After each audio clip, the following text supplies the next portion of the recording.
Hello, hello, hello. This little light of mine, I'm going to let it shine. Hello, and welcome to Youth Saturday Sunday School. I am Alicia Fulton, your Youth Saturday Sunday School teacher by way of Big Miller Grove Missionary Baptist Church, where my pastor is Bishop Miles Fowler. And today, I am going to be bringing to you all part 3 of the birthright with Esau and Jacob. And the story that I'm going to be bringing to you all on today comes from the book of Genesis, chapter number 32. And the story is the strange wrestling match. Stories, the strange wrestling match. As Jacob came nearer and nearer to Canaan, where his father still lived, he kept thinking about his brother Esau. Would he still be angry because Jacob had cheated him out of the oldest brother's blessing? Would he still want to kill Jacob?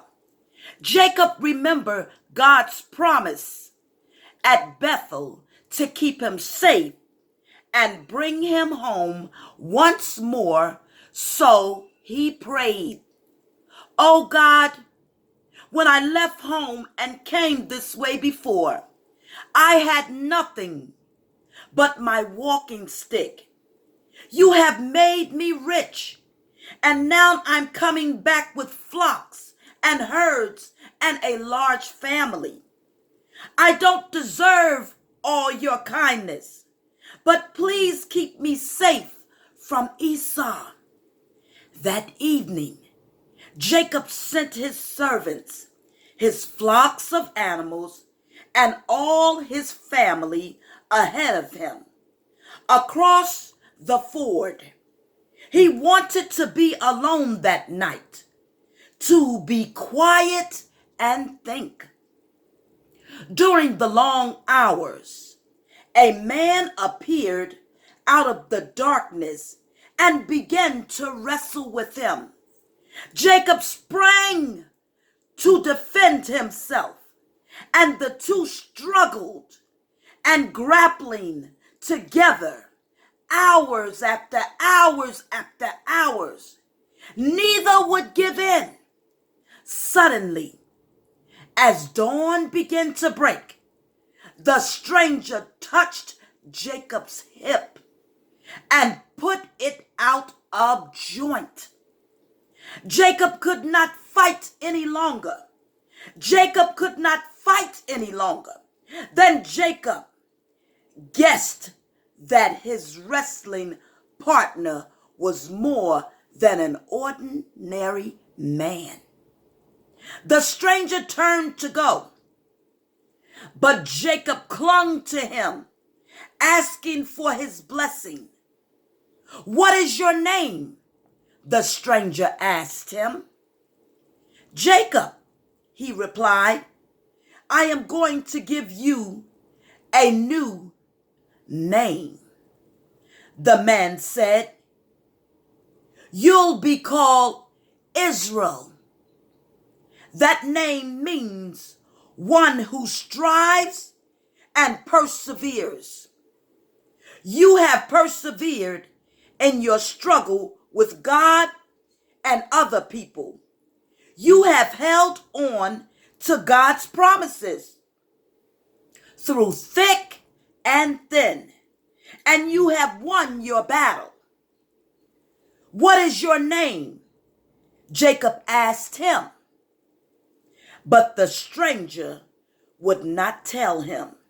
He blessed Jacob and left him as he turned about. Jacob leaped away, knowing that once again he had met God. Now I'm going to take you to Genesis 32 through 33. Esau meets Jacob again. Jacob asks God to keep him safe when he meets his brother Esau again. But he also made plans of his own to win Esau over. First, he sent a polite message to let Esau know he was on his way. He guessed that his brother would come to meet him. Then he went round all his flocks and picked out the very best among the sheep, the goats, the camels, and the donkeys. He divided these into groups and put a servant in charge of each little herd. Go ahead, he told the men, and leave a gap between each group of animals. When you meet Esau, he is sure to ask whose animals they are. Tell him that they belong to his servant Jacob, but that they are presents for him. Everyone liked to get presents, Jacob thought. Perhaps Esau may relent towards me. When the news arrived that Esau was really coming, Jacob was afraid. He has 400 strong fighting men with him, Jacob was told. Esau must be going to attack him. Quick! Jacob arranged the family in order, putting Rachel at the back. He hoped that she might be safer there. Then, taking his courage in both hands, Jacob strode ahead to meet Esau. As soon as he saw him, he bowed low. But Esau rushed towards him and flung his hands open, and he put them around his neck. He hugged each other happily and thankful. How thankful Jacob was to find Esau really had forgiven him. Let's finish the journey home together, Esau suggested. But Jacob could only travel slowly. He had small children and young animals to look after. They could not walk as quickly as Esau's strong young men. So the brothers said goodbye. Friends once again, Esau and Jacob. Jacob was afraid that his brother Esau was still very, very mad at him for taking his birthright away. He tried to butter him up or buy him by sending ahead his best cattle, his best sheep, his best donkey. He even sent a friendly message to make peace with his brother. But then he thought that this large army that was coming with Esau was coming to attack him.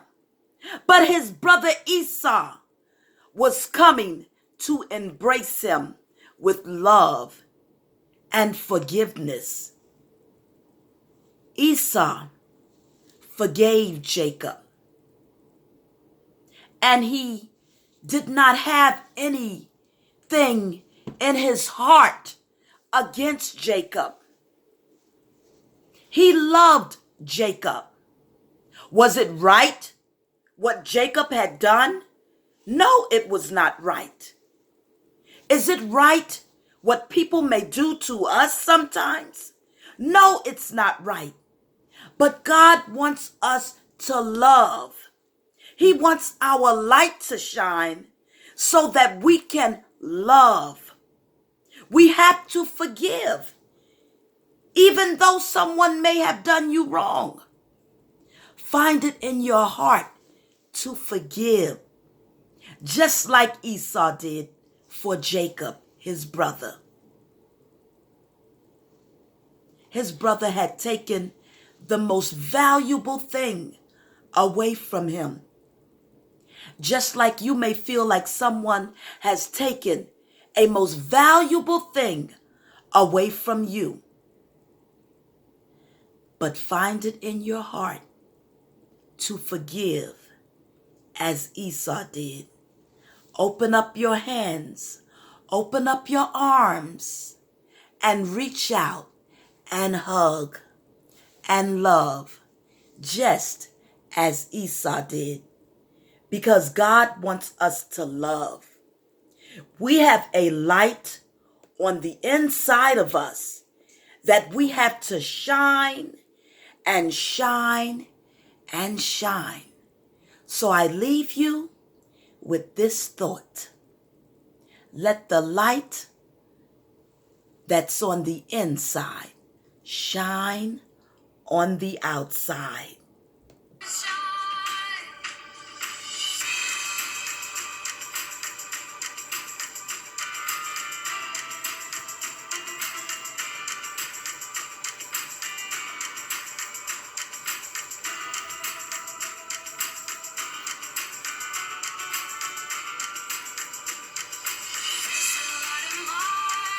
Let your light shine. Forgive. Let go, just as Esau did. And let your light shine. Let your light shine. God forgives us. Jesus is the light. So let your light shine.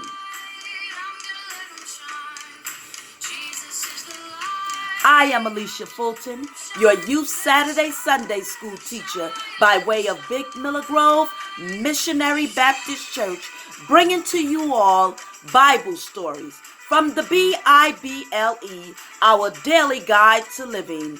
This little light of mine, let it shine, let it shine, let it shine.